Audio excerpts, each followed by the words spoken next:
हाँ भाई, अब आवाज आ रही है मेरी? माय हाँ voice is Audible?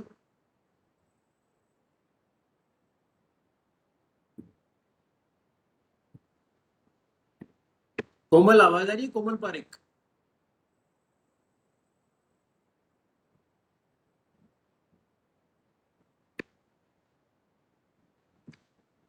वगीसा, my voice is audible? Yes sir. ठीक है, ठीक है। पहले आवाज नहीं आ रही थी क्या आपको? नहीं सर, पहले नहीं आ रही थी। ठीक है, कोई बात नहीं।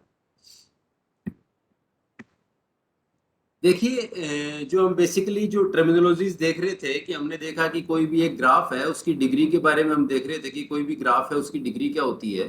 तो हमने उससे पहले देखा कि ग्राफ की डिग्री के अंदर कोई भी ग्राफ है उससे कितनी एजेस जो आ रही हैं और जा रही हैं, तो वो जो उसकी जो डिग्री है वो हमें पता लग रहा था कि भाई जैसे कि हमने पिछले एग्जाम्पल में देखा कि यहाँ पे जैसे कि यू है उसके अंदर क्या डिग्री है, वी है उसकी क्या डिग्री है, डब्ल्यू की क्या डिग्री है, के की क्या डिग्री है, हमने पिछले टर्म पे देखा। अब देखिए हम बात करते हैं इसके अंदर जो और जो इससे रिलेवेंट कुछ और कंसेप्ट जिसके अंदर कि हमने ये देखा कि ये अगर ये वो तो डायरेक्ट अनडायरेक्टेड ग्राफ के रेफरेंस में था। अब if you are talking about the directed graph, तो डायरेक्टेड ग्राफ के रेफरेंस में बात करते हैं। तो देखिए बेसिकली जो ग्राफ होता है उसके अंदर हर एज की एक डायरेक्शन होती है। तो this is the directed edge from U to V, and this is the directed edge from U to W, and this is the directed edge from V to W. So this is the U to W, V to W, U to V. So these are the basically this showing the direction बताती। तो जब भी आप अगर इसकी जो degree बताएंगे तो इसके अंदर जैसे कि हम दो टर्मिनोलॉजीज काम में लेते हैं कि इसके अंदर इन डिग्री और आउट डिग्री की हम बात करते हैं हमेशा। ठीक है। तो जैसे हम बात करते हैं कि जैसे कि डिग्री ऑफ यू जैसे इन डिग्री की एक बार हम बात करते हैं। इन डिग्री तो होती है नंबर ऑफ एजेस जो कि जहां पर जो जितनी एजेस आ रही हैं उसके अंदर पर्टिकुलर, या फिर इसके अंदर एक दूसरी जो टेक्निकल जो लैंग्वेज में इसको करते हैं कि जैसे कि एक तो इनिशियल वर्टेक्स और एक टर्मिनल वर्टेक्स। इनिशियल तो जहां से चालू हो रहा है और टर्मिनल जहां पे खत्म हो रहा है। ठीक है। तो इनिशियल और टर्मिनल तो क्या होगा? इनिशियल वो जहां से चालू हो रहा है, जैसे ये यहाँ से ये चालू हो रही है और ये यहाँ पे टर्मिनल हो रही है, खत्म हो रही है। इन डिग्री के अंदर number of edges for which U is terminal vertex. तो यू जहाँ टर्मिनल मतलब जितनी एजेस आ रही हैं आप इसको ऐसे समझिए। और आउट डिग्री ऑफ यू मतलब number of edges where U is initial vertex, मतलब जितनी एजेस जा रही हैं आप इसको ऐसे समझिए। तो इन डिग्री क्या होगी? जितनी एजेस आ रही हैं। तो आप एक बार देखिए, जैसे ये एक एग्जांपल है पर्टिकुलर ग्राफ, इसके अंदर यू के ऊपर कितनी एजेस आ रही हैं, यू वर्टेक्स के ऊपर कितनी एजेस आ रही हैं। तो यू के ऊपर कोई आती हुई दिखाई दे रही है? यू के ऊपर क्या कोई एज आ रही है? तो देखिए नहीं। क्या यू से कोई एज जा रही है? यू से कोई यू वर्टेक्स से कोई एज जा रही है? हाँ, ये रही एक, तो एक ये रही तो दो जा रही है इसके अंदर। तो इसकी इन डिग्री हो गई 0 और आउट डिग्री हो गई 2। ये देखिए यहाँ पे 2। तो जिसके ऊपर हमने डिग्री के ऊपर माइनस लगा दिया वो तो है इन डिग्री, और प्लस लगा दिया वो आउट डिग्री। तो डिग्री माइनस यू तो इन डिग्री 0, और डिग्री प्लस यू तो 2। इस तरीके से समझ गए बात को? सेम इसी तरीके से हम देखते हैं और दूसरे, जैसे कि आप और भी किसी की, जैसे कि आप वी की निकाल सकते हैं। वी के रेफरेंस में डिग्री जो वी जो है वी वर्टेक्स, इस पर्टिकुलर वर्टेक्स की इन डिग्री क्या होगी? इन डिग्री जो है वो होगी इन डिग्री जो एजेस आ रही हैं, जो एजेस आ रही हैं। तो वी के ऊपर कितनी एजेस आ रही हैं? वी के ऊपर कितनी एजेस आ रही हैं? एक एज आ रही है, ये रही, तो 1। वी से कितनी एजेस जा रही है? वी से कितनी? 1। तो ये इसकी in degree 1, out degree 1, in degree 1 और आउट डिग्री 1। और अगर हम कंबाइंड डिग्री की अगर हम बात करते तो वो दोनों डिग्रियां एक साथ हम कंबाइंड कर देते, in degree plus out degree, इस तरीके से, है ना? तो these are the basic concept behind the basically find out the degree in the particular directed graph, है ना? इस तरीके से हम ये जो है इसको निकालते हैं। तो देखिए कंप्लीट ग्राफ क्या चीज होती है। कंप्लीट ग्राफ का नाम हमने सुना है। कोई भी एक ग्राफ है उसको हम कंप्लीट ग्राफ कब कहेंगे, तो एक ग्राफ है वो कंप्लीट ग्राफ जो है उसको के से डिनोट करते हैं। Every time we denote the complete graph from K. तो एक complete graph K N is the simple graph that contain exactly one edge between each pair of the distinct vertices. मतलब कि अगर उसके अंदर जितने भी पेयर हैं वर्टिसेस के, उनके बीच में एक एक एज होनी चाहिए, ओनली वन एज, यानी वन एज होनी चाहिए उसके अंदर। तो जैसे कि हम बात करते हैं कि अगर कोई वर्टेक्स, जैसे कि एन का मतलब है यहाँ पे कोई भी नंबर, जैसे आपने वन लिया के वन, तो इसके अंदर टोटल वर्टेक्स जैसे आपने कहा वन, तो वन वर्टेक्स है ये रहा। तो इसके अंदर कोई दो वर्टेक्स नहीं है, इसलिए एक ही वर्टेक्स है, इसलिए कोई एज की रिक्वायरमेंट नहीं है। तो ये कंप्लीट ग्राफ हो गया वन वर्टेक्स का। ये जो देखिए आप सेकंड सेकंड वाला जो ग्राफ है के टू है टू वर्टेक्स का, एन की वैल्यू है टू। तो टू वर्टेक्स का एक कंप्लीट ग्राफ हुआ है, जबकि ये दो वर्टेक्स है, इन दोनों के बीच में एक एज होनी चाहिए, तो ये एक एज है, बस सिंपल एक एज। तो it is the complete graph of the two vertex. If we are going for K three की बात कर रहे हैं, तो थ्री जैसे होगा वन टू थ्री, तीन वर्टेक्स लिए, इन तीन वर्टेक्स के बीच में ये वर्टेक्स है और ये वर्टेक्स, इन दोनों के बीच एक एज होनी चाहिए, तो ये री एज। इस वर्टेक्स और इस वर्टेक्स के बीच में एक एज होनी चाहिए, ये री एज। अब ऐसे ही ये इस वर्टेक्स से होगा, इसी तरीके से इस वर्टेक्स से हर वर्टेक्स के ऊपर एक एज होनी चाहिए, तो ये री और ये री। सेम यही कंसेप्ट इस वर्टेक्स के लिए, ये री और ये री। So this is the basically K three. तो every time in the complete graph there must be the exactly one edge between the two pair of the vertices. जैसे के फोर है, के फोर, अब ये देखिए फोर, तो four का मतलब number of vertices is four. तो फोर अगर हो गए तो इसके अंदर जो आप लोग देखेंगे कि वन टू थ्री फोर। अब हर वर्टेक्स को, एक वर्टेक्स को लो आप, इस वर्टेक्स से ये वन, ये एक एज हो गई, इस वर्टेक्स पे एज जानी चाहिए, दूसरे इस पे भी जानी चाहिए, ये गई, इस पे भी जानी चाहिए, गई, तीनों पे चली गई। सेम यही कंसेप्ट आप हर एक एक को पकड़ के देखिए। जैसे इसको पकड़ा, अब आप इसको पकड़िए, इससे हर वर्टेक्स पे ये री एज, ये री एज, ये री एज। ऐसे ही इसको पकड़ो, ये री, ये री, ये री, ऐसे ही ये, तो ये। तो there must be one edge between the each pair of the distinct vertices. तो के फोर, तो के फोर के अंदर टोटल एज कितनी है? के फोर के अंदर टोटल एज कितनी है?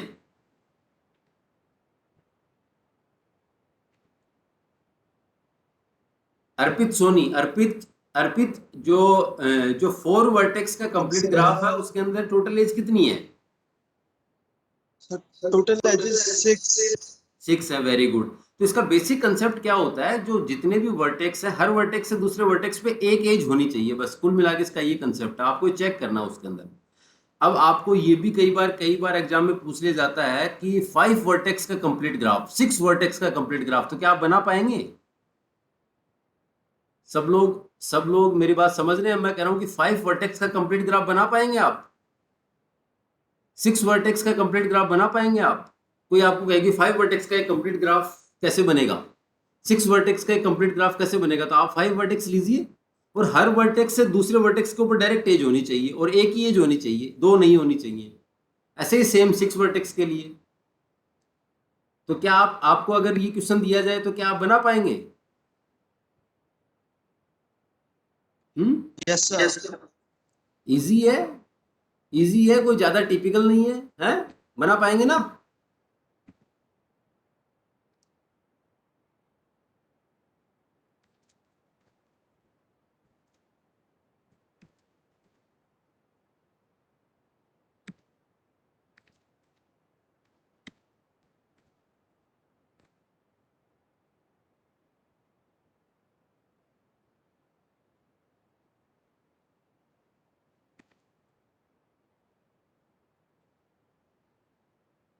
देखिए दिख रहा है डायग्राम?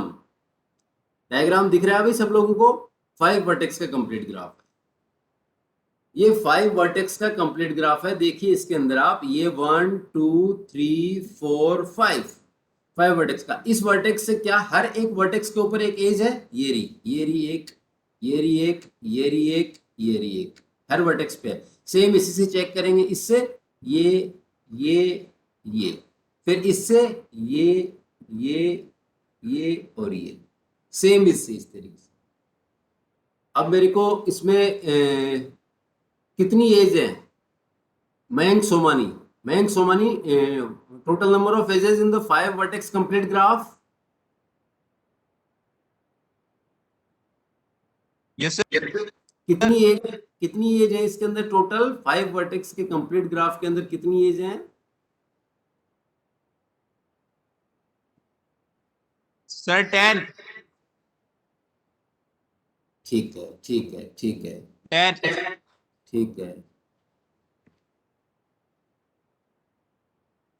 हाँ भाई, शिवांशी कितनी एज है 5 वर्टेक्स के कंप्लीट ग्राफ में? सर 10 है। ठीक है, वेरी गुड। और सेम इसी तरीके से सिक्स जो वर्टेक्स है उसका कंप्लीट ग्राफ हम ड्रॉ कर सकते हैं। तो ये मैं आपको इसलिए बता रहा हूँ क्योंकि एग्जाम में कई बार पूछा जाता है कि 6 एज का वर्टेक्स ग्राफ, तो आपको सिर्फ बना के देखना है कि 6 एज का वर्टेक्स ग्राफ किस तरीके से होगा। तो आपको बहुत ही इजी है ये चीज। जैसे वैसे सिंपल ऐसे बनाते हैं इसको, देखिए ये जो बेसिक जो जर्नल 5 वर्टेक्स का कंप्लीट ग्राफ ऐसे बनता है भाई, आप लोग इसको हमेशा ध्यान रखें।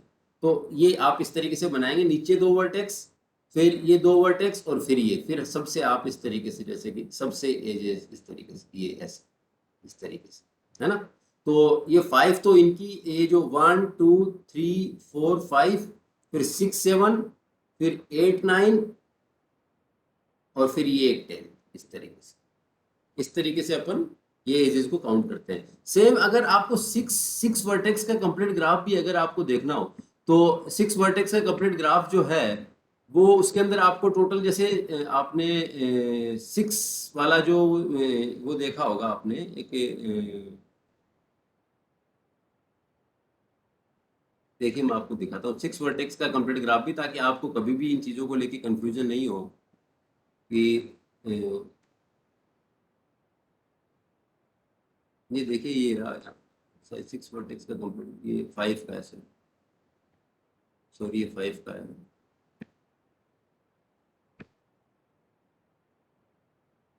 ये 6 का है ना भाई,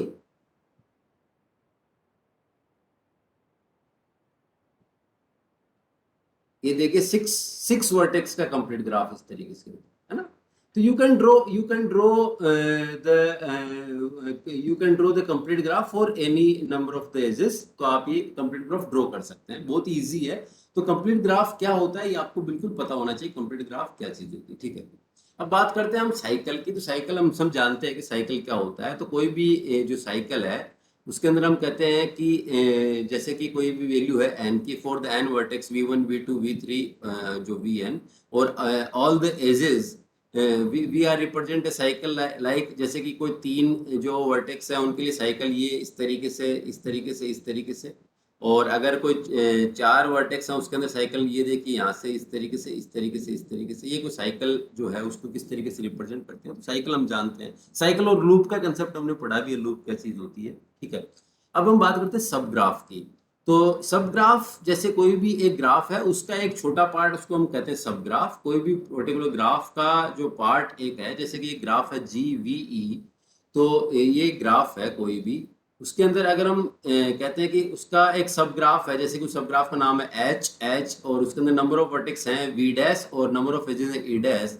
तो V डैश जो है वो सब ग्राफ के अंदर वर्टेक्स हैं और E डैश है वो एजेस हैं, तो उसको हम सब ग्राफ कहेंगे। जैसे कि ये एक पूरा ग्राफ है। अब इसके कोई भी सब ग्राफ बनाना चाहें तो इसमें से आप अगर कुछ कम कर दीजिए पोर्शन, जैसे ये एज कम कर दी तो ये एक H1 सब ग्राफ बन गया इसके अंदर। तो H1 सब ग्राफ है, इसके अंदर वर्टेक्स तो 3 ही रह गए लेकिन एजेस उतनी नहीं है। सेम इसी तरीके से आप उसके अंदर और भी इसमें वर्टेक्स भी हटा दिया, जैसे कि W वर्टेक्स भी हटा दिया, तो दिस इज द H2 सब ग्राफ। तो एक ग्राफ का एक छोटा पार्ट है, it will called the sub graph, ठीक है। तो इसके अंदर जैसे कि for the graph H2 it is the sub graph of G, तो ये सब ग्राफ G का है। ये H1 का भी सब ग्राफ है, तो इसके अंदर कितने वर्टेक्स है कितनी एजेस है ये आप देख के बता सकते हैं, ठीक है। तो this is the basic concept of the sub graph. तो जैसे कि और सब ग्राफ हैं उसके अंदर हम काफी सारे सब ग्राफ बना सकते हैं। तो एक सब ग्राफ के जैसे कि इसके अंदर ये भी सब ग्राफ बन सकते हैं। तो G1 इज ऑल्सो ए सब graph, G2 is also a subgraph, and G is also a subgraph. These are all the subgraphs. Means if we for what purpose we are using the subgraph? So subgraph is using for solving the problem for the a complex graph. कोई भी एक complex graph है उसको problem solving के लिए हम subgraph के अंदर जो है डिवाइड कर देते हैं, ठीक है। अब हम बात करते हैं रिप्रेजेंटेशन की। रिप्रेजेंटेशन जो है वो जो भी एक ग्राफ है उसका रिप्रेजेंटेशन, मैट्रिक्स रिप्रेजेंटेशन किस तरीके से हम करते हैं वो हम देखते हैं। तो बेसिकली जब भी हम कोई मैट्रिक्स रिप्रेजेंटेशन करते हैं उसके अंदर हम कोई भी एक ग्राफ का जो रिप्रेजेंटेशन करते हैं तो एम आई जे की वैल्यू 1 कब होगी? जब कोई भी एक वर्टेक्स है, वर्टेक्स जैसे v1 है या vi है, अगर उसके अंदर कोई एक एज इजे है, वो इजे इज इंसिडेंट विथ v1, ठीक है। अगर कोई एक एज है तो वो अगर कोई एज वहां पर है तो तो इंसिडेंट एज अगर है तो उसको हम 1 कहेंगे, अदरवाइज 0 कहेंगे। इसको हम एक बार देख लेते हैं, करके हम देख लेते हैं कि किस तरीके से हम इसको कहेंगे ताकि आपको एकदम इजीली समझ में आ जाए। और अगर एज नहीं है तो 0 कहेंगे। तो एम जैसे आई जे, तो एम आई जे मतलब जो है M11 या 12, M13, M14, तो किस तरीके से करेंगे देखिए मैं आपको एक प्रैक्टिकल इसको बता देता हूँ किस तरीके से करेंगे। तो एम आई जे का मतलब है कि कोई वर्टेक्स v1 है उसके ऊपर कोई एज इजे इंसिडेंट है तो कह देंगे 1 वरना 0। तो देखिए जैसे इसके अंदर ये है, इसके 2 तरीके होते हैं। एक तो ये तरीका, जैसे एक ग्राफ है तो इसके अंदर 3 वर्टेक्स है u v w, तो आपने लिख दिया u v w ऐसे। फिर आपने 3 एज लिख दिया e1 e2 e3, तो e1 e2 e3। तो आपने कहा कि वर्टेक्स v और e1, वर्टेक्स v है वो e1 से कनेक्टेड है तो आपने 1 कर दिया। क्या v है वो e2 से कनेक्टेड है? नहीं, तो आपने 0 कर दिया। फिर v है क्या वो e3 से कनेक्टेड है? v e3 से, हाँ, तो ये 1 कर दिया। सेम यही कंसेप्ट v u है, तो u कौन कौन से कनेक्टेड है? तो देखिए u के ऊपर e1 और e2, तो दोनों e1 और e2 के लिए 1 1 कर देंगे, बाकी जी। सेम w के लिए e2 और e3 के लिए 1 1 और e1 के लिए 0, तो e1 के लिए 0 और e2 e3 के लिए 1। इस तरीके से एक तो ये सिंपल इंसिडेंस मैट्रिक्स हम इसको कहते हैं, ठीक है। लेकिन जो मेन जो रिप्रेजेंटेशन है वो कौन सा रिप्रेजेंटेशन है? वो ये एडजेंसी मैट्रिक्स का रिप्रेजेंटेशन है, ठीक है। तो वो रिप्रेजेंटेशन क्या है देखिए मैं आपको ये बताता हूँ, ये बहुत इंपॉर्टेंट है, ये वाला रिप्रेजेंटेशन है ये। तो इसके अंदर बेसिकली दोनों चीजों का बताया हुआ, डायरेक्टेड ग्राफ और अनडायरेक्टेड ग्राफ का। तो वो तो था इंसिडेंस के अंदर हम वर्टेक्स लेते हैं और एजेस लेते हैं। लेकिन जो एडजेंसी मैट्रिक्स है, फॉर द एडजेंसी मैट्रिक्स ये रिप्रेजेंटेशन, उसके अंदर हम डायरेक्टली तीनों वर्टेक्स ही लेते हैं दोनों तरफ, तो रो में भी और कॉलम में। जैसे ये वी यू डब्ल्यू, आप किसे यू से वी यू डब्ल्यू, तो वी यू डब्ल्यू सेम इसी तरीके वी यू डब्ल्यू दोनों। तो ये रो ले लिया आपने, ये कॉलम ले लिया। अब आप बताइए क्या v से लेके v पे कोई एज है? सेल्फ लूप है? नहीं है, तो 0 कर दिया। क्या v से u पे है? क्या है? 1 कर दिया। v से w पे है? क्या हमेशा रो से लेके और इधर चलेंगे भाई, रो से, यहां से पहले एक एक रो को लेंगे। v से w पे है क्या? तो 1। v से w पे ये रही 1, इसलिए। अब यहां से चलेंगे सेकंड नंबर पे चलेंगे हम। तो सेकंड रो उठाएंगे, सेकंड रो से चालू करेंगे। तो सेकंड रो से जब हम चालू करेंगे तो देखिए यहां से चालू करेंगे, ये u से, तो u से v के ऊपर, क्या u से v के ऊपर कोई एज है? u से v के ऊपर स्नेहा पवार, स्नेहा u से v के ऊपर कोई एज है? u से v कनेक्टेड है, u से v, u और v। Yes sir. 1 आ गया इसलिए यहाँ पे। क्या u से u है? u से u भी है क्या? u से u self loop? No sir. u से u सेल्फ लूप तब होता है ऐसे, लेकिन ये नहीं है इसलिए 0। और सेम यही u से w, तो u से w ये रही, इसलिए ये हो गया 1, ये सेम ही, ठीक है बेसिक। अब हम बात करते हैं w की, ये w की। तो w से लेके चेक करेंगे, w से v की चेक करेंगे, w से u की चेक करेंगे, w से w की चेक करेंगे। तो w से v की चेक करेंगे, तो w से v के लिए जब हम चेक करेंगे तो हम देखेंगे क्या w से v के लिए है क्या? हिमांशु कुमार, w से v के लिए है एज? w और v की, w और v ये, यस सर। वेरी गुड, तो ये 1 आ गया। w और u की भी है क्या? w और u की, यस सर। ये भी 1 आ गया। और क्या w के ऊपर सेल्फ लूप है? w नो से सर। तो ये 0 आ गया, इस तरीके से। So this is the basically the undirected adjacency matrix representation. तो अनडायरेक्टेड जो ग्राफ है उसके लिए जो एडजेंसी मैट्रिक्स किस तरीके से ड्रॉ करते हैं, तो इसका जो बेसिक कंसेप्ट है उसके अंदर हम क्या करते हैं, जो एजेस है उनको ले लेते हैं। एजेस को आप कोई जरूरी नहीं है यू वी डब्ल्यू ले, वी यू डब्ल्यू ही ले, आप कैसे भी ले सकते हैं, लेकिन सेम उसी की तरह से हम उसको जो रो और कॉलम लेंगे उसी उसी जो सीक्वेंस के अंदर, और फिर उसको ड्रॉ करेंगे। पर्टिकुलर रो से चालू करेंगे, फिर ऐसे इस तरीके से, ये यहाँ से पहले इसको यहाँ से यहाँ, फिर यहाँ से यहाँ, सॉरी, फिर वापस यहाँ से यहाँ, फिर यहाँ से यहाँ, इस तरीके से, फिर हर रो के लिए सेम इसी तरीके से वी विल स्टार्ट। ठीक है, तो ये तो था अनडायरेक्टेड के लिए एडजेंसी मैट्रिक्स। अब हम बात करते हैं डायरेक्टेड के लिए। डायरेक्टेड के अंदर क्या होगा, हमेशा देखिए डायरेक्शन दी हुई है। अब एक काम और हो गया उसके अंदर, तो हम दोनों के अंदर बोल सकते हैं, जैसे ये V से U के ऊपर, तो ये V से U के ऊपर हम बोल सकते हैं कि हाँ एक एज है, लेकिन अगर ये एज का डायरेक्शन है इसलिए हम V से U पे है, ना कि ये U से V पे। लेकिन वहां पे अनडायरेक्टेड के केस के अंदर क्या हो रहा था, in the undirected case we are counting both, तो हम V से U भी मान रहे थे, U से V भी मान रहे थे। लेकिन अगर हम बात करते हैं डायरेक्टेड के केस के अंदर, तो डायरेक्टेड के केस के अंदर अपन ये नहीं मान सकते। डायरेक्टेड के केस के अंदर ये क्या है, ये एज है U से, सॉरी, V से U। समझ गए आप बात को, तो ये इसके अंदर डिफरेंस होगा। तो सेम वही चीजें, वही हम लिखेंगे VUW, सेम VUW वही लिखेंगे, और फिर हम चेक करेंगे क्या V से V पे है, V से V पे पहले, तो V से V पे सेल्फ लूप नहीं है तो 0। क्या V से U पे है, V से U पे ये रहा तो 1। फिर V से W पे है, V से W पे नहीं, ये W से V पे है तो 0।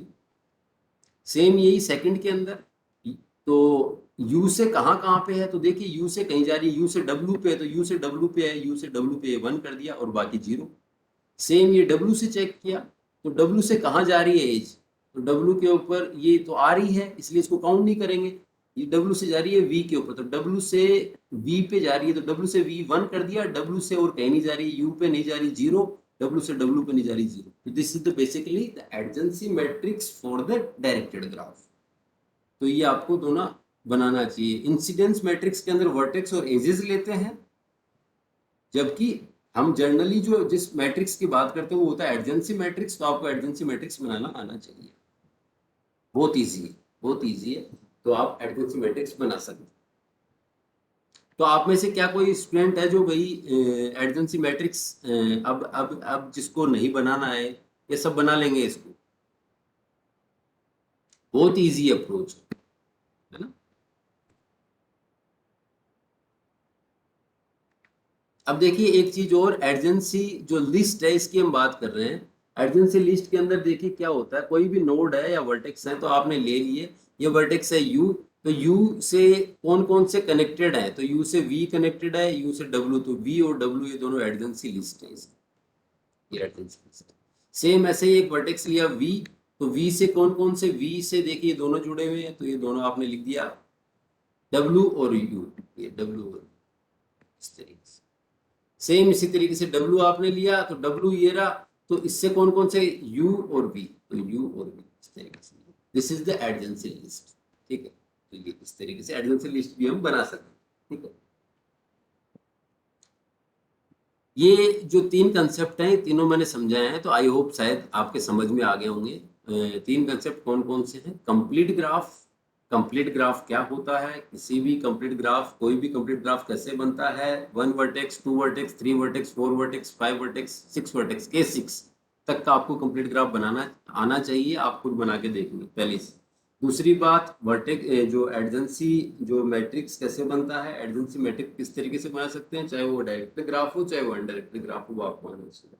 अब हमने बात की जैसे कि जो उसके अलावा जो हमने एडजेंसी लिस्ट की बात की कि एडजेंसी लिस्ट है, तो बहुत ही सिंपल कंसेप्ट है, जो कनेक्टेड जो नोड है उसको हम एडजेंसी लिस्ट में से। इंसिडेंस मैट्रिक्स के अंदर हम वर्टेक्स और एजेस लेते हैं जैसे हमने देखा। अब हम एक बहुत ही इंपॉर्टेंट कंसेप्ट की बात कर रहे हैं, आइसोमोर्फिज्म या आइसोमोर्फिक ग्राफ किसे कहते हैं। ठीक है, तो आइसोमोर्फिक ग्राफ क्या होता है, आइसोमोर्फिक ग्राफ किस तरीके से बनते हैं, तो वो आपको हम अभी देखेंगे कैसे बनते हैं। तो आइसोमोर्फिज्म क्या होती है, बहुत ही इंपॉर्टेंट कंसेप्ट है ग्राफ का। तो बेसिकली कोई भी दो ग्राफ है वो दिए होते हैं, कहते हैं कि दोनों ग्राफ क्या आइसोमॉर्फिक ग्राफ हैं, वो हमें पता होता है। तो आपको मैं एक सिंपल लैंग्वेज में अगर बताऊं कि एक ग्राफ दूसरे ग्राफ जैसा अगर रिप्रेजेंट हो तो उसको आइसोमॉर्फिक कहेंगे, यानी कि एक ग्राफ को दूसरे ग्राफ के अंदर हूबहू कन्वर्ट किया जा सके तो this will be the isomorphic graph. ये तो आपको आप इसकी डेफिनेशन है। तो कोई भी दो ग्राफ है G1 जिसके अंदर वर्टेक्स V1 और E1 वर्टेक्स जो है वो ये E1 है भाई, ये E1, ठीक है। कोई ग्राफ है G1 जिसके अंदर वर्टेक्स V1 और एजेस है E1, और कोई ग्राफ है G2 जिसके अंदर वर्टेक्स V2 और एजेस है E2। दे आर आइसोमॉर्फिक कब होंगे? जब there will be the 1-to-1 और on-to function from V1 to V2। V1 से लेके V2 तक क्या होगा? 1-to-1 और ऑन-टू फंक्शन होगा। एक चीज, अब इसको ये तो हर टेक्निकल लैंग्वेज में हमने इसको बताया, तो इसको हम कहेंगे कैसे, किस तरीके से रिप्रेजेंट करेंगे? तो जैसे कि हम इसको कहेंगे, जैसे मैं अभी आपको बता रहा था कि आइसोमॉर्फिज्म का मतलब क्या होता है कि भाई हूबहू दूसरा, मतलब उस जैसा ही दूसरा ग्राफ, उसको उस ग्राफ के अंदर कन्वर्ट किया जा सकता है। तो ए और बी, कोई भी दो ए और बी है वो एडजेसेंट नोड है, कोई भी एक जो ग्राफ G1 के अंदर, तो कोई भी ग्राफ G1 के अंदर ए और बी दो एडजेसेंट है, तो सेम इसी तरीके से if and only if F A और F B are the adjacent in G2, तो G2 के अंदर भी एफ ए और एफ बी है वो एडजेसेंट नोड होंगे G2 के अंदर for all A and be in B1, तो तभी होगा। मतलब ये जो ए और बी है उसके जैसे हूबहू एफ ए और एफ बी है वो दूसरे ग्राफ में होंगे, तभी हम उन दोनों ग्राफ को आइसोमॉर्फिक ग्राफ कहेंगे, ठीक है। तो ये तो सिंपल उसकी डेफिनेशन हो गई। अब सेम वही कंसेप्ट जो हमने अभी डिस्कस किया है, तो उन फंक्शंस को हम जो आइसोमॉर्फिक कहेंगे, ठीक है, जिसके अंदर 1-to-1 और ऑन-टू हो V1 से V2 के लिए, और उसके अंदर ए और बी कोई दो एडिशन नोड है, तो दूसरे ग्राफ के अंदर भी एफ ए और एफ बी दोनों होने चाहिए, ठीक है। या फिर इसको देखिए आप इस तरीके से, ये देखिए ये जो है in the other word G1 and G2 are isomorphic if their vertex can be ordered in such a way that the adjacency matrix MG1 and MG2 are identical। ये देखिए हम जो बात कर रहे हैं वो क्लियरली ये यहाँ पे जो मेंशन हो रहा है कि वो एकदम आइडेंटिकल वैसे के वैसे दिखे, तो वो आइसोमॉर्फिक होंगे, ठीक है। अब हमें अगर आइसोमॉर्फिज्म निकालनी है तो वो जैसे कि डिस्प्ले इन आइडेंटिकल मैनर जो है हमने बात कर ली, तो एक ग्राफ के बहुत से आइसोमॉर्फिक ग्राफ हो सकते हैं। तो अगर हम बात करें कि if the two simple graph each with the N vertex, अगर एन वर्टेक्स तो जो ये है आप इस तरीके से कि कितने टोटल नंबर ऑफ पॉसिबल जो आइसोमॉर्फिक ग्राफ होंगे वो बहुत सारे हो सकते हैं। तो ये जो अपन जो निकाल सकते हैं कि भाई फैक्टोरियल एन, जैसे कि जो सॉरी ये जो कितनी प्रोबेबिलिटी है उसकी कि भाई N into N minus one into N minus two, कितने जो कॉम्बिनेशन वो हम बता सकते हैं भाई टोटल कितने आइसोमॉर्फिक ग्राफ होंगे इसमें, है ना। However, showing that the two graphs are not isomorphic can be easy। जैसे कि जो दो ग्राफ हैं वो आइसोमॉर्फिक नहीं है, वो हम we can show easily, it will be the easy approach. तो हम जैसे देखेंगे कि किस तरीके से होता है। तो सबसे पहले तो अगर आपको ज़्यादा टिपिकल ग्राफ दिए हो तो आप ये तीन चीज़ों पे आइए, तो आप ये तीन चीज़ें सबसे पहले निकाल दीजिए कोई भी ग्राफ की। तो आप सबसे पहले निकालेंगे नंबर ऑफ वर्टेक्स, दोनों ग्राफों के अंदर चेक करेंगे कि उस ग्राफ के अंदर नंबर ऑफ वर्टेक्स क्या सेम है। सबसे पहला कंसेप्ट आप यहाँ पे चेक करेंगे, तो दोनों ग्राफों को देखेंगे, उनके अंदर देखेंगे वर्टेक्स कितने कितने हैं, तो आप उनके वर्टेक्स चेक करेंगे कि भाई आइसोमॉर्फिक ग्राफ चेक करना, तो सबसे पहले कहेंगे नंबर ऑफ वर्टेक्स, तो पहले ग्राफ में जितने वर्टेक्स है क्या दूसरे में उतने वर्टेक्स है। दूसरा नंबर ऑफ एज चेक करेंगे कि पहले में जितनी एजेस हैं उतनी एज है। तीसरा नंबर ऑफ सेम डिग्री होनी चाहिए, सेम डिग्री ऑफ वर्टिसेस, मतलब जो डिग्री है वो सेम होनी चाहिए। तो जैसे कि एक की 3 है, बाकी दो की 2 है, और बाकी 3 की 1 है, इस तरीके से, तो वो डिग्री बिल्कुल ही सेम होनी चाहिए, ठीक है। तो ये तीन चीजें, तीन प्राइमरी फैक्टर हैं आइसोमॉर्फिक ग्राफ को टेक्निकली चेक करने के। मान लो हम ये चेक नहीं कर पा रहे कि भैया आइडेंटिकली है कि, तो सबसे पहले तो ये चेक करना पड़ेगा। फिर उसके बाद में अगर ये तीनों मैच हो जाती हैं, ये तीनों चीज, तो कोई जरूरी नहीं है कि फिर भी वो आइसोमॉर्फिक हो। फिर उसके बाद दूसरा कंसेप्ट हम चेक करेंगे जो हम बात कर रहे हैं उससे पहले, कि मतलब वो आइडेंटिकल होना चाहिए, उसके जैसा हूबहू होना चाहिए, then it will be the isomorphic. तो ये कंसेप्ट आपको देखना है। तो सेम ये चीजें हम अप्लाई करते रहेंगे और उसको चेक करते रहेंगे। देखिए जैसे कि कुछ ग्राफ्स के लिए हम चेक करते हैं। देखिए ये हमने एक एग्जांपल लिया, ये वाला ग्राफ और ये ग्राफ, इन दोनों को हमें चेक करना कि क्या ये दोनों ग्राफ आइसोमॉर्फिक हैं।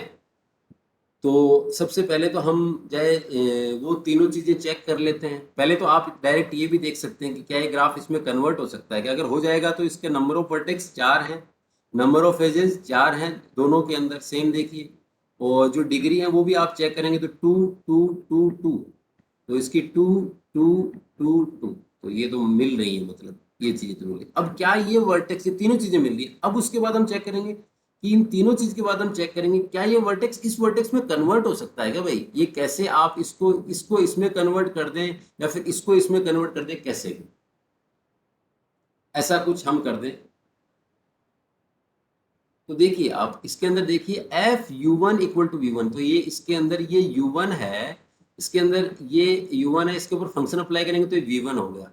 F(u2) ये u2 वाला, ये वाला ये u2 है, ये v4 हो गया। तो अगर इसको पकड़ के आप इसको उठा के आप इसके नीचे ले आओ, आप इसको ये u1 और u2 इसको ऐसे ये इसको पकड़ के इसको उठा के इधर ले आओ और इसको उठा के u3 को उठा के उधर ले जाओ, u3 को v2 पे ले जाओ, ये u3 को उधर ऊपर ले जाओ ऊपर। ये तो ये इसको पकड़ के इधर ले जैसे ही हम लेके आएंगे तो ये कैसे हो जाएगा, ये इस तरीके से, तो ये इस तरीके से हो जाएगा, ये इस तरीके से, इस तरीके से। तो ये पकड़ के इसको जैसे हम इसको नीचे ले आए तो ये इस तरीके से, ये तो डायरेक्ट एज इधर ये ऐसे एज हो जाएगी और ये इसके नीचे आ जाएगा, तो इस तरीके से ये इस तरीके से। ठीक है, सेम ये इसका ये इसके लिए भी हम ये लागू कर देंगे। ठीक है, तो ये ग्राफ इसके अंदर ये u2 को उठा के हम यहाँ इसके नीचे ले आएंगे एक बार एज इट इज। ठीक है, तो ये इसके अंदर कन्वर्ट हो जाएगा ना भाई कन्वर्ट।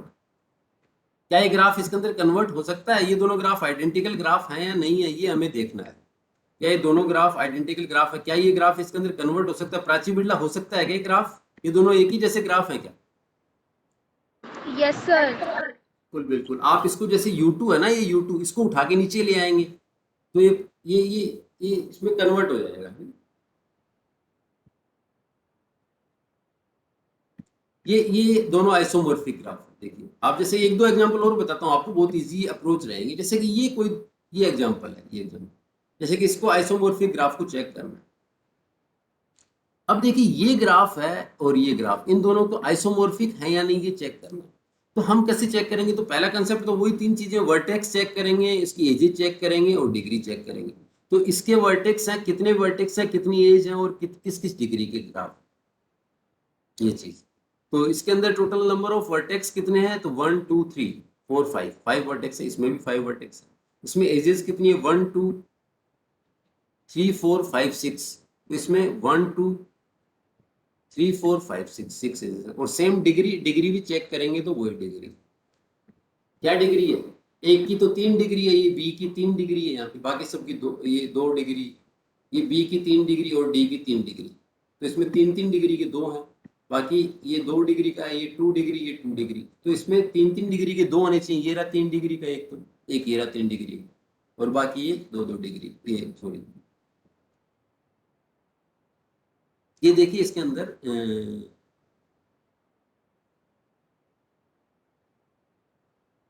हाँ ये रहा 3 डिग्री का, 3 डिग्री का, इस तरीके से। तो देखिए इस ग्राफ को इस ग्राफ में कन्वर्ट कैसे करेंगे, ये मेरे को कौन बताएगा भाई।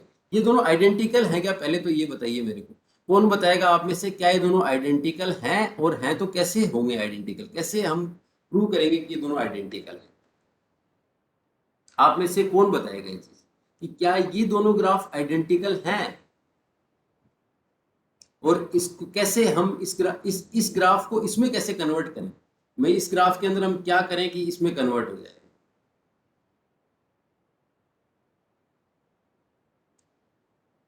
इस ग्राफ के अंदर क्या कोई एज है, उसको हम इस तरीके से करें कि वो इस ग्राफ के अंदर कन्वर्ट हो जाए।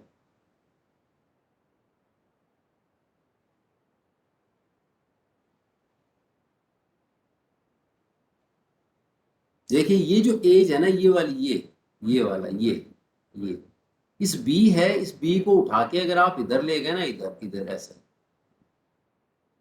बी को उठा के इधर ले गए, इधर की तरफ ऊपर, तो ये ग्राफ इसमें कन्वर्ट हो, सेम सेम ग्राफ बन जाएगा, बिल्कुल सेम। तो इसके अंदर जैसे कि एफ ऑफ ए है, ये तो ई हो जाएगा, ये ए है, ये तो ई हो जाएगा, ठीक है। और जो बी है वो ए हो जाएगा, ये बी, और ये सी है वो बी हो जाएगा, सी ये वाला, और डी है वो सी हो जाएगा, ये जो डी है, जो एफ ऑफ डी ये वाला, ये सी को रिप्लेस कर रहा है, सी की तरफ ये करेगा, और एफ ऑफ ए वो डी की तरफ। तो देखिए ये जो है, ये पर्टिकुलर ये वाला जो, ये बी वाला जो है, आप इसको उठा के अगर ऊपर की तरफ ले जाएंगे तो ये इस तरीके से सेम उसके अंदर कन्वर्ट हो जाएगा।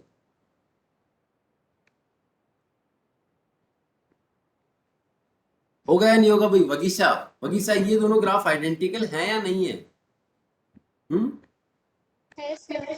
हैं, दिख रहे हैं ना, बिल्कुल आइडेंटिकल है। हमने तीनों चीज, पहले तो तीनों चीज चेक करनी है, उसके बाद में हमको देखना है कि क्या ये ग्राफ और ये ग्राफ क्या एक दूसरे के अंदर कन्वर्ट हो सकते हैं, कोई भी एज को ऊपर नीचे करें या कैसे भी करें तो ये कन्वर्ट हो जाए उसके अंदर। तो जैसे कि इसके अंदर हम बहुत इजीली कन्वर्ट कर सकते हैं इसको, ये बी वाला है, इसको B to the left of the edge A और सी के लेफ्ट में अगर इसको हम रिप्लेस कर दें तो ये हो जाएगा। तो जो ए और सी के लेफ्ट के अंदर, ए और सी के जो लेफ्ट है उसके अंदर हम इसको पकड़ के एक बार कर दें तो ये उसकी तरह ही बिहेव करने लग जाएगा, ये आइडेंटिकल ग्राफ हो जाएंगे। तो आइसोमॉर्फिक ग्राफ उनको हम कहते हैं। जैसे एक और ग्राफ है, ये वाला ग्राफ देखिए, ये ग्राफ है, तो ये ग्राफ है, इसके अंदर पहले तो वो तीनों चीजें चेक करेंगे हम, जो इनिशियल लेवल के ऊपर तीन चीज चेक करते हैं, तो तीनों चीजें चेक करेंगे। तो वैसे हालांकि हमने जो एग्जांपल लिए टिपिकल एग्जांपल लिए हैं भाई, वैसे आपके बहुत सिंपल एग्जांपल होते हैं। मैं आपको, आपने बुक में भी देखेंगे तो बहुत ही सिंपल एग्जांपल आपको देखने को मिलेंगे। हमने थोड़े टिपिकल एग्जांपल जरूर लिए। देखिए ये है, इसके अंदर टोटल वर्टेक्स कितने हैं आपको बताऊं, 1 2 3 4 5, 5 वर्टेक्स इसमें हैं, और एजेस हैं 1 2 फिर 3 4 5 6, 5 और 6, तो 5 वर्टेक्स 6 एजेस। इसके अंदर देखिए 1 2 3 4 5 वर्टेक्स, एजेस सेम 3 और 3 6 एजेस, ये तो सेम है। अब बात करते हैं हम डिग्री की। तो डिग्री के अंदर जैसे कि इसमें कितनी कितनी डिग्री के सब, तो इसमें सारे 2-2 डिग्री के हैं, एक ये 3 डिग्री का और ये 3 डिग्री, तो 2 3 3 के। तो इसके अंदर देखिए ये 3 का, ये 3 डिग्री का है, और ये 3 डिग्री का, और ये भी 3 डिग्री का, तो ये डिग्री मैच नहीं हो रही, डिग्री मैच नहीं, so these are the not isomorphic. बस हम डायरेक्ट ही कह सकते डिग्री मैच नहीं हो रही। समझ गए बात को? स्नेहा पवार, मेरी बात समझ में आई? ये दोनों आइसोमॉर्फिक क्यों नहीं है स्नेहा? Yes sir. क्यों नहीं है बताओ? सर क्योंकि इनकी डिग्रीज मैच नहीं होती। क्योंकि बेसिकली, वेरी गुड, हम तीन चीजें मैच करेंगे। सबसे पहले तो हम number of vertex, number of edges और डिग्री। तो डिग्री, इसके अंदर डिग्री के अंदर देखिए आप, इसकी है 2 डिग्री, इसकी है 2 डिग्री, इसकी 2 डिग्री, ये दो 3 तो हो गए 2-2 डिग्री के, और ये देखिए इसकी 3 डिग्री और इसकी 3 डिग्री, तो 2 हो गए 3-3 के। तो 3-3-2-2-2 ये डिग्री है इनकी। जबकि इसकी देखिए आप, इसके अंदर ये 3 डिग्री का 1, और ये 3 डिग्री का 2, और ये 3 डिग्री का 3, मतलब 3-3, जो 3-3 डिग्री के 3 हो गए, जबकि यहाँ पे 2 ही थे। तो this is the basically mismatching, है ना, ये आप इससे पता कर सकते हैं। ठीक, तो ये आइसोमॉर्फिक ग्राफ्स जो हैं उसके बारे में आपको पता होना चाहिए, how you can say that this particular graph is isomorphic. तो आइसोमॉर्फिक ग्राफ के लिए हम पहले number of vertex, number of edges, number of degree check करते हैं। उसके बाद में कोई जरूरी नहीं है कि वो तीनों मैच होने के बाद, उसके बाद उसको कन्वर्ट करके देखेंगे कि क्या वो एज इट इज आइडेंटिकल उसके अंदर कन्वर्ट हो रहा है। So if it is converting, that we can say that this particular graph is isomorphic, है ना। जैसे कि ये ग्राफ है, जैसे इसके अंदर ये कन्वर्ट हो जाएगा, उसको आप कन्वर्ट करके देखेंगे एक बार, तो कन्वर्ट हो जाते हैं इजीली, तो this is the isomorphic graph convert. ठीक है, बाकी अपन नेक्स्ट टाइम पे पढ़ेंगे, है ना। तो ये सारी चीजें, आइसोमोर्फिक का कंसेप्ट ग्राफ के अंदर बहुत इजी है और बहुत ही इंपॉर्टेंट है। ठीक है, तो आप लोग इसको करके देखेंगे सब लोग। ठीक है, अभी आप लोग जो अपनी अटेंडेंस है वो चैट बॉक्स में मार्क कर दीजिए। ठीक है, बाकी अपन बाद में पढ़ेंगे सब।